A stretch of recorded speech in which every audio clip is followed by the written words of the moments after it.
आपकी जानकारी के लिए बता दें कि इस बार की यह अमावस्या महाकुंभ के साथ 144 वर्षों के बाद आई है और इस दिन पर अगर आपने हमारे बताए अनुसार सही समय और शुभ मुहूर्त देखकर इस चमत्कारी पौधे की जड़ गले में धारण कर लेते हैं, जिसकी जानकारी आपको आगे हम विस्तार से देने जा रहे हैं, तो यकीन मानिए आपके जीवन में इस जड़ को धारण करने के कुछ दिनों बाद ही धन की वर्षा होने लगेगी। फिर आपके जीवन में आपको उन्नति करने से कोई नहीं रोक पाएगा।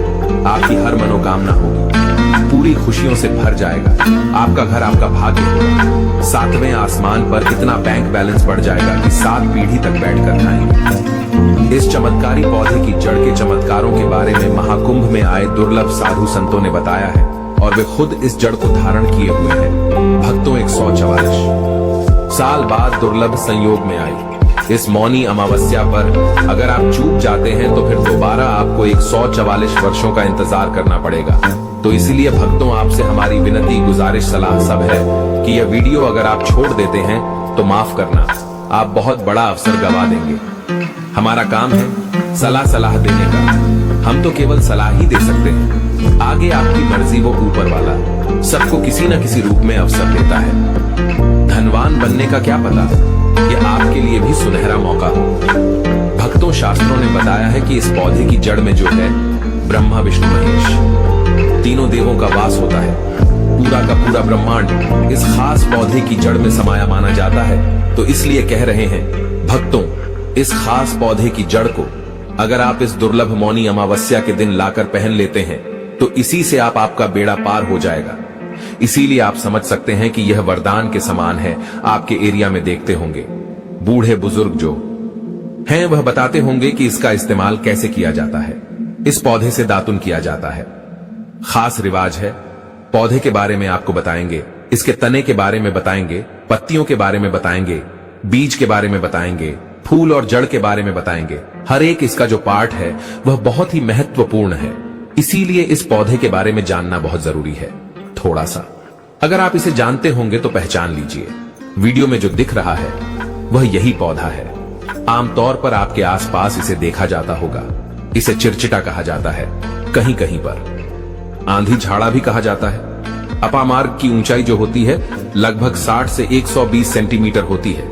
आमतौर पर यह लाल और सफेद 2 प्रकार के अपामार्ग होते हैं। दोनों ही प्रकार का फायदेमंद है, लेकिन श्वेत जो होता है, उजला जो अपामार्ग है, वह बहुत ज्यादा फायदेमंद होता है। इसी का उपयोग आज हम आपको बताएंगे लक्ष्मी प्राप्ति के लिए तांत्रिक उपयोग में। लेकिन क्या क्या इसका इस्तेमाल करना है, कैसे उपाय करना है कि आपके जीवन में खुशियां आए, पैसे रुपए और गरीबी की जो परेशानी है वह दूर हो जाए। देखिए भक्तों, आज आदमी रुपया पैसा कमाने के लिए क्या कुछ नहीं करता, तो क्या आप 5 मिनट का समय निकालकर इस वीडियो को नहीं देख सकते हैं? क्या पता ये आपकी अंतिम वीडियो हो और आपको फिर कोई वीडियो देखने की जरूरत ना पड़े। भक्तों, अपामार्ग पर बीज नुकीले कांटे के समान लगते हैं। इसके फल छपटे और कुछ गोल होते हैं। दोनों प्रकार के अपामार्ग के गुणों में समानता होती है।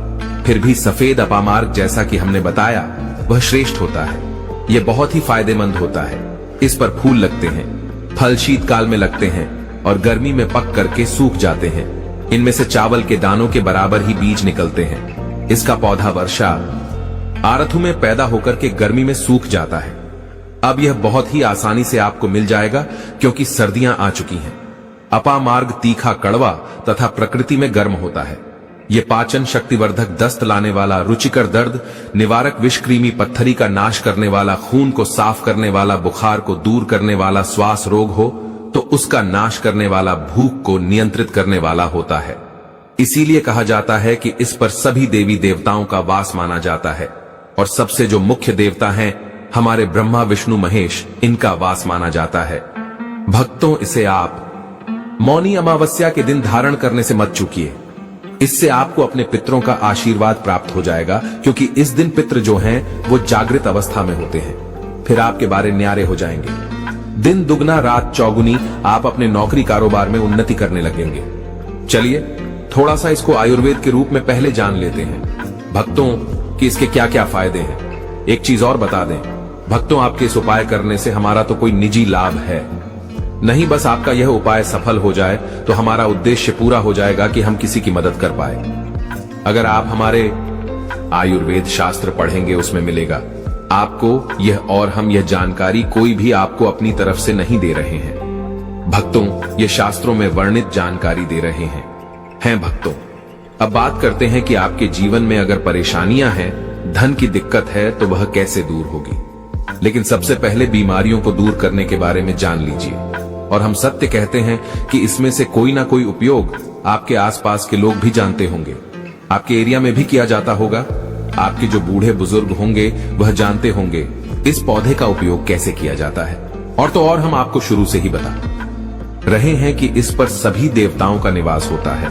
अगर शनि की साढ़े साथी से परेशान है तो भी वह दूर हो जाता है। भक्तों, आप जानते होंगे कि शनि की साढ़े साथी जिस पर हो जाती है उसके जीवन में कभी सफलता नहीं आती है। उसको बहुत दिक्कतों का सामना करना पड़ता है, मुश्किलों का सामना करना पड़ता है। तो यह शनि की साढ़े साथी को भी मिटा देता है, क्योंकि इस पर ब्रह्मा विष्णु महेश का वास पाया जाता है। इसीलिए यह बहुत ही शक्तिशाली पौधा है। कहा जाता है कि समुद्र मंथन के बाद जब देवता और दानवों में युद्ध चल रहा था, उस समय पर जो अमृत की कुछ बूंदे धरती पर गिरी, वो बूंदे इसी पौधे पर गिरी। इसीलिए यह अमृत के समान फायदेमंद है। अब बात करते हैं हम आपके लिए कि इसका कौन सा वह तांत्रिक प्रयोग है जो मौनी अमावस्या के दिन आपके के जीवन को बदल करके रख देगा। तो क्या करना है, आपको अपामार्ग लाना है। सबसे पहले तो अपामार्ग को जड़ से पूरा उखाड़ लेना है। ध्यान रखिए क्या करना है, अपामार्ग को जड़ से पूरा उखाड़ना है। इसके बाद इसको सुखा देना है। जी हां दोस्तों, इसको सुखा देना है। सूख जाने के बाद क्या करना है, आपको इसको जला लेना है। जला करके इसकी जो राख बनेगी उसे लाल कपड़े में बांधना है। क्या क्या सुखाना है आप ध्यान रखिएगा। इसके जो फल लगा हुआ हो वो फल भी उसी में हो, पत्तियां हो, जड़ हो, पूरी की पूरी जड़ होनी चाहिए। जड़ को थोड़ा सा हरा काट लीजिएगा, जब हरा रहे सूखे तभी ही काट लीजिएगा। उसको जला लीजिएगा। इसके बाद इसको पूरा जला दीजिएगा। जलाने के बाद उस राख को क्या करना है, आपको लाल कपड़े में बांध लेना है।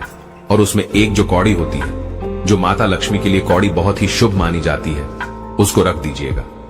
अब इस लाल कपड़े में आपको गांठ बांध देनी है और इसको ले जाकर के एक लोटे में भरना है। अगर तांबे का छोटा लोटा है तो अच्छी बात है, नहीं तो मिट्टी के लोटे में आप इसको भर दीजिएगा और उसको लाल कपड़े से ढक दीजिएगा। लाल कपड़े से ही बांधिएगा। इस बात का विशेष रूप से ध्यान रखिएगा। देवी मां के सामने रख कर के, माता लक्ष्मी के सामने रख कर के, भगवान विष्णु के सामने रख कर के आपको ओम नमो भगवते वासुदेवाय, ओम नमो भगवते वासुदेवाय इस मंत्र का 121 बार जाप करना है। ओम नमो भगवते वासुदेवाय बोलिएगा। लक्ष्मी माता को प्रणाम कीजिएगा, मन से आत्मा से प्रणाम कीजिएगा। सभी देवी देवताओं को, जिस भी देवी देवता को आप प्रणाम करना चाहते हैं उनको कीजिएगा। और कमेंट में उस देवी देवता का विशेष कृपा पाना चाहते हैं तो नाम लिख दीजिए। और उस देवी देवता को याद करने के बाद आपको क्या करना है, मन से आपको क्षमा मांगनी है कि हे प्रभु, हे ईश्वर, मुझसे जीवन में जो भी गलतियां हुई हो, जो भी मुझसे भूल हुई हो, जाने अनजाने में उसको क्षमा करें और मेरे जीवन को बदल दें। मेरे जीवन से परेशानियों को दूर कर दें, मेरी आर्थिक समस्याओं को दूर कर दें। मेरे जीवन में जो भी कठिनाइयां हैं या जो आपकी इच्छा है वो बोल दे, माता रानी से वो बोल दे। भगवान विष्णु से आपके जीवन की परेशानियां दूर होने लगेंगी। खास बात यह है कि जिस पर भगवान विष्णु प्रसन्न होते हैं उसका दोनों लोक सुधर जाता है, यानी कि लोक और परलोक दोनों सुधर जाता है।